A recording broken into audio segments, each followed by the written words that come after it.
ଇସ୍ ରୋହିଦାସ ବାବୁ ମାଛ ଧରିକି ଦୌଡ଼ିଛନ୍ତି। ହେ ରୋହିଦାସ ବାବୁ ଆସ ଆସ ଆସ ନେଇକି ଆସ। ହେ ଫିଙ୍ଗି ଦେଇଛନ୍ତି ଜାଲ। ଟାଣ ଟାଣ ରୋହିଦାସ ବାବୁ ଟାଣ ଶୀଘ୍ର ଶୀଘ୍ର ଶୀଘ୍ର। ଏ ମାଛ ନାହିଁ ଟୋଟାଲି କିଛି ନାହିଁ ରେ। ଆଉ ଥରେ ଫିଙ୍ଗିଦେବେ। ଫିଙ୍ଗିଦେଲେ। ଧୀରେ ଧୀରେ ଉଠାଅ ରୋହିଦାସ ଉଠାଅ ଉଠାଅ। ତୁଳସୀ ଗଛକୁ ଉଠେଇ ଆଣିଲେ ମାଛ ନାହିଁ ତୁଳସୀ ଗଛକୁ ଟେକୁଛନ୍ତି। ଏବେ ଧରିଛନ୍ତି ପ୍ରବଳ ମାଛ। ଧରିକି ଆସ ଧରିକି ଆସ ଧରିକି ଆସ। ଭାକୁଡ଼ିଆଟା ନେଇକି ସବେ।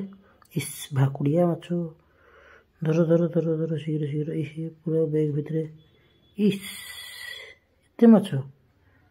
ଭଲ କଥା। ଏଇଥର ଉଠେଇଛନ୍ତି ଏଇଥର ଝୋଳ ହବ। ମଙ୍ଗଲା ଭାଇ ବି ନେଇକି ଆସିଛନ୍ତି 20-30ଟା। ଧର ଧର ଧର ଖୋଲ ଖୋଲ। ବହୁତ ମାଛ ହେଇଗଲାଣି ବହୁତ ମାଛ ହେଇଗଲାଣି। ଆଜି ଖାଇବାଟା ଜମିଯିବ ଶୀତ ଦିନରେ। ଶୀତରେ କେମିତି ପଶିକି ଧରିଲ। ଧନ୍ୟବାଦ ତୁମମାନଙ୍କୁ। ବେଗରେ ବେଗେ ଖଣ୍ଡେ ମାଛ ହେଇଗଲାଣି। ବର୍ତ୍ତମାନ ଯିବେ ନା ନାହିଁ ଆଉ ଥରେ ଭାବୁଛନ୍ତି।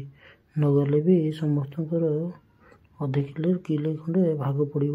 ରୋହିଦାସ ବାବୁ ଶେଷରେ ପୁଣି ଗୋଟେ ମାଛ ଧରିକି ଆସିଲେ। ସେ ମାଛକୁ ପୋଡ଼ିକି ଖାଇବେ କହୁଛନ୍ତି। ବହୁତ ଗୋଟେ ବେଗରେ ମାଛ ହେଇଗଲାଣି।